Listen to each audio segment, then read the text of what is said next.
Bonjour à tous et à toutes et bienvenue dans une nouvelle vidéo. Aujourd'hui, pronostic, preview de Double or Nothing. Je l'ai fait en live sur ma chaîne Twitch que je viens de lancer. Vraiment c'est au tout début, ne vous inquiétez pas. Mais j'ai fait des pronostics en live, mais j'ai eu un problème du fait que je n'ai pas le replay. De base je voulais mettre le replay sur YouTube, mais j'ai dû mal paramétrer mon OBS du fait que je n'ai pas la chose que j'avais faite. Enfin, le live. Je perds tout le temps mes mots, ça me saoule. Je vais commencer directement sans transition. Je vais essayer d'aller le plus vite possible. Je vais contextualiser le plus possible aussi. Et on va commencer directement. Buy-in. Le pré-show de Double or Nothing commencera à 1h30 heure de Paris ou 19h30 heure de Montréal et sera diffusé sur Catch News. Le titre NWA féminin sera défendu dans le buy-in de Double or Nothing. Serena Deeb, toujours championne, qui a battu Thunder Rosa il y a un bon petit moment, contre Rio qui a fait son retour il y a 2 mois, 3 mois. Et voilà.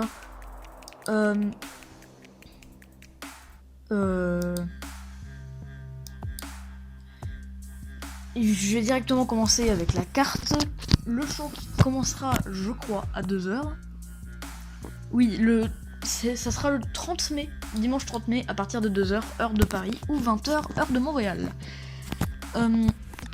Le show sera en direct du Daily Space en Floride, dans une salle comblée qui sera à 5000 et quelques personnes, ce qui est déjà beaucoup. Ça fait très longtemps qu'on n'a pas vu une salle pleine pour un show de catch, ça va faire du bien. Et AEW repart en tournée à partir de ce moment-là. Et oui. Championnat AEW World, Triple Threat. Pac affronte Kenny Omega et Orange Cassidy pour le titre mondial. Je commence directement avec ce match. Ce match ne sera pas le main event. Je pense pas. Parce qu'en fait, il a une rivalité sur 2 semaines. C'est-à-dire que on a le Pinnacle contre l'Inner Circle dans un Stadium Stampede match qui pourrait être le main event parce que la rivalité dure depuis très longtemps. La conclusion d'une rivalité. Alors que là, on a une rivalité de 3 semaines avec Orange Cassidy et Kenny Omega. Je suis plus un AEW Dynamite, j'ai arrêté de regarder. Je pense que je vais me remettre à partir de la semaine prochaine. Kenny Omega a une petite rivalité avec Orange Cassidy. Voilà, mais sans plus. Pac. Ce qui est drôle, c'est que sur le serveur CSL Catch, d'une autre chaîne de catch que vous connaissez certainement, en fait, j'avais prédit pour Double or Nothing que Pac affronterait Kenny Omega. Qu'est-ce qui s'est passé pour Double or Nothing? Pac contre Kenny Omega contre Orange Cassidy. J'étais quand même proche, très proche. Pour moi, Kenny Omega va gagner, ça ne fait aucun doute. Voilà. AEW Women's Championship, un match simple entre Hikaru Shida et Britt Baker, accompagné par Rebel Notreba. Alors, le championnat AEW Women's féminin, oui c'est normal, AEW Women's féminin. Le championnat AEW Women est pas très bien exploité. Hikaru Shida n'est pas une championne active. Je sais qu'elle est championne pendant l'ère Covid, c'est pas facile parce que voilà, être championne pendant l'ère Covid, faut divertir les gens, mais ça fait combien de temps qu'on la voit pas en fait? À chaque fois, elle arrive juste à la fin de la construction de sa feud, juste pour donner un peu d'intérêt, mais elle est jamais là. C'est ça mon problème avec Hikaru Shida, c'est qu'elle est jamais là. On la voit pas pendant 2 mois après son match. Ça lui arrivait avec Abaddon, là où on l'a pas vu pendant 1 mois et demi. Ça lui arrivait après avec la storyline après Ryo Mizunami, jusqu'à la storyline avec Britt Baker quand elle se donne une chance. On venait juste de la voir contre Tainara Conti, mais on l'avait vraiment pas beaucoup vu. Pour moi, ce match, j'aimerais une victoire de Britt Baker. Peut-être que Hikaru Shida va conserver. Hikaru Shida, ça fait trop longtemps qu'elle est championne, désolé pour tous les fans d'Hikaru Shida, mais je l'aime bien. C'est pas ma catcheuse préférée. C'est pas la catcheuse que j'aime moins. Mais son règne est trop saoulant. Et je sais pas, je pense que Britt Baker remportera le titre. Et franchement, je pense que ça ferait du bien. Et qu'elle soit pas championne trop longtemps aussi. Anthony Ogogo contre Cody The American Dream Rhodes. Anthony Ogogo accompagné de The Factory, QT Marshall, Aaron Solo et Nick Komoroto contre Cody Rhodes accompagné de Arn Anderson. Ce match a eu une construction, mais Cody est devenu un dieu pendant ce truc. Je sais pas, je saurais pas comment dire, mais cette storyline qui... C'est plus Cody Rhodes en fait, c'est Johnny Rhodes, comme j'avais fait ma blague en live. Devant la seule personne qui a regardé, si tu t'es abonné depuis, merci. Et voilà. Mais pour un premier live, qu'il y ait au moins une personne tout le long, ça me faisait du bien.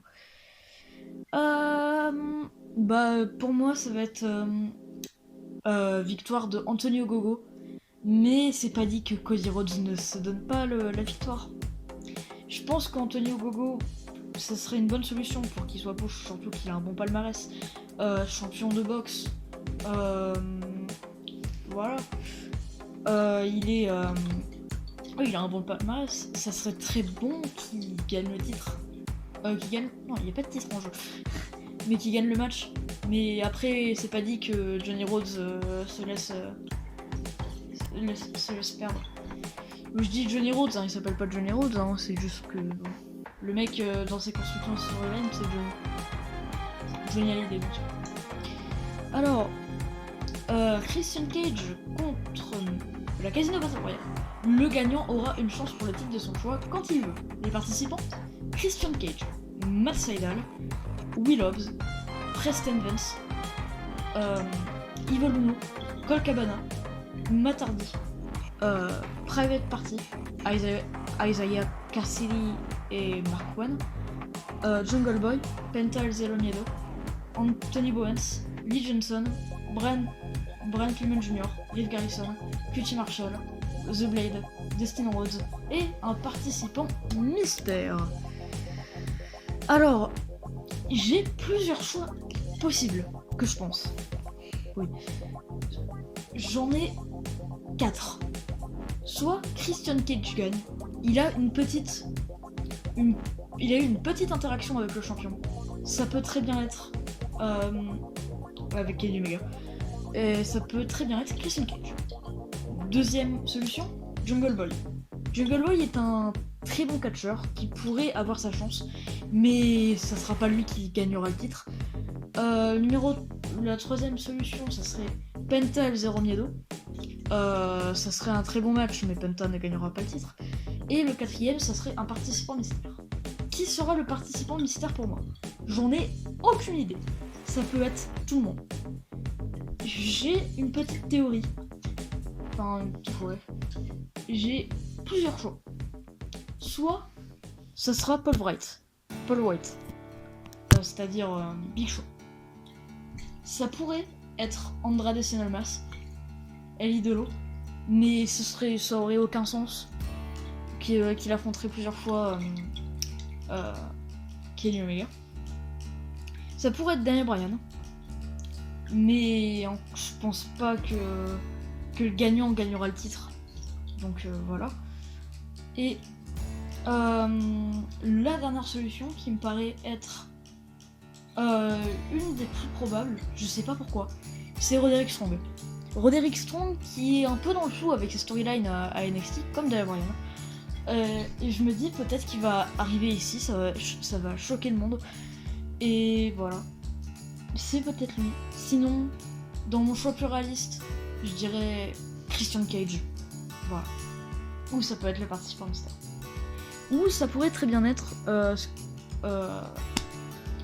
SCU pour se venger de l'élite. Même si ça me paraît moins probable. Ou que Jon Moxley arrive. Ou Eddie Kingston. Ou Hangman Page. Ouais. Adam Hangman Page contre Brian Cage. La machine contre le bourreau. Brian Cage accompagné de Taz. Alors, on a eu ce match il y a pas longtemps à AEW Dynamite. Victoire de Brian Cage.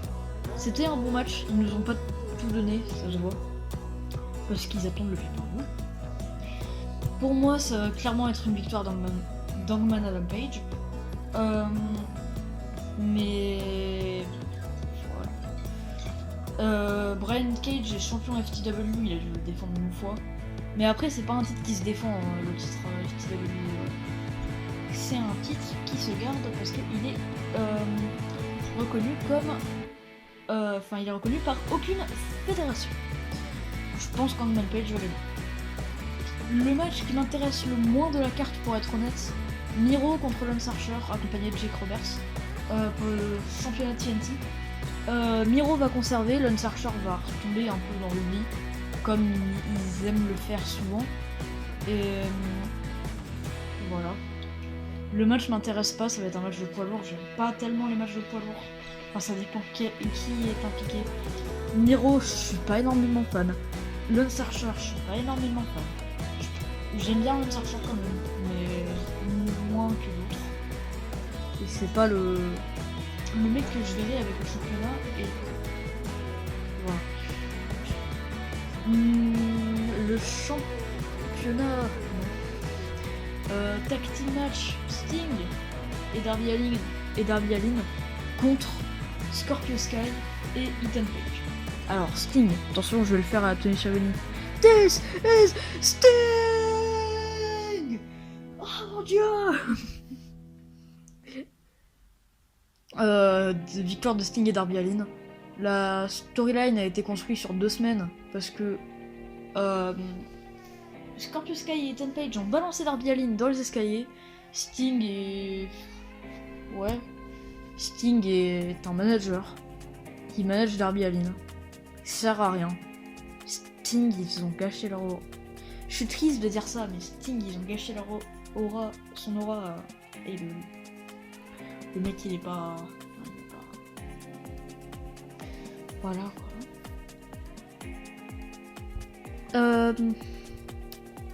AEW Tag Team Championship. Un tag team match.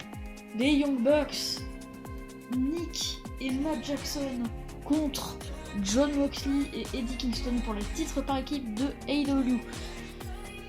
Les Young Bucks vont conserver, ça me paraît être une évidence. Dans un match qui sera, je pense, bon. Jon Moxley et Eddie Kingston ne sont pas une équipe, c'est juste 2 potes. Voilà. Les Young Bucks vont conserver.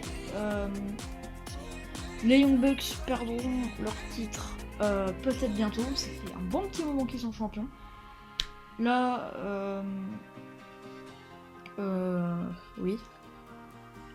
Oui, ça fait un bon petit moment. J'aimerais qu'ils perdent contre le Jurassic Express. Mais voilà. Voilà, je pense que les Young Bucks vont conserver.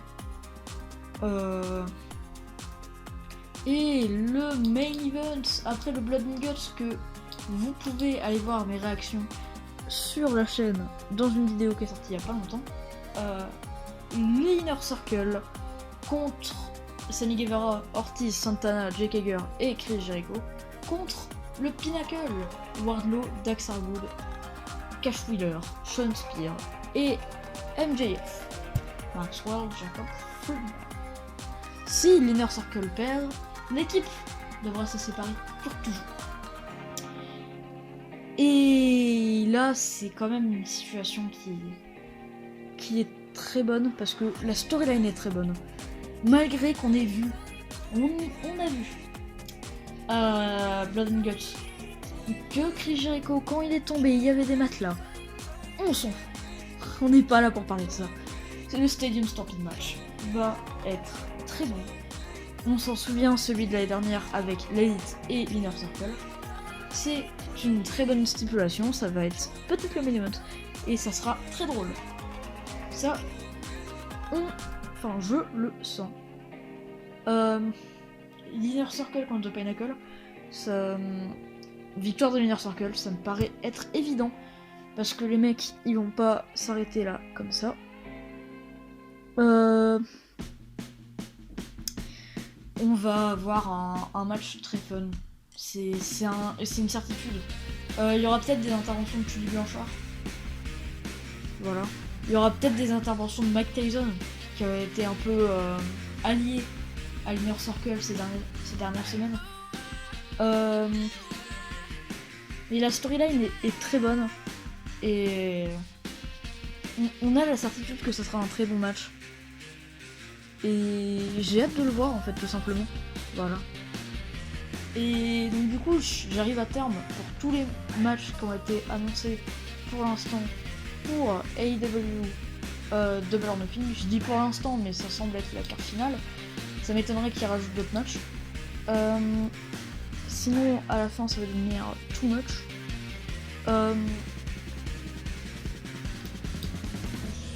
Voilà, hein, c'est la fin de cette vidéo. J'espère que cette vidéo vous aura plu. Et je vous dis à plus pour de prochaines vidéos. Je ressortirai la vidéo sur TW 2016, mais je vais redoubler le son parce que je suis conscient que la vidéo est sortie sans son. Et je m'en suis pas rendu compte. J'en suis amèrement désolé.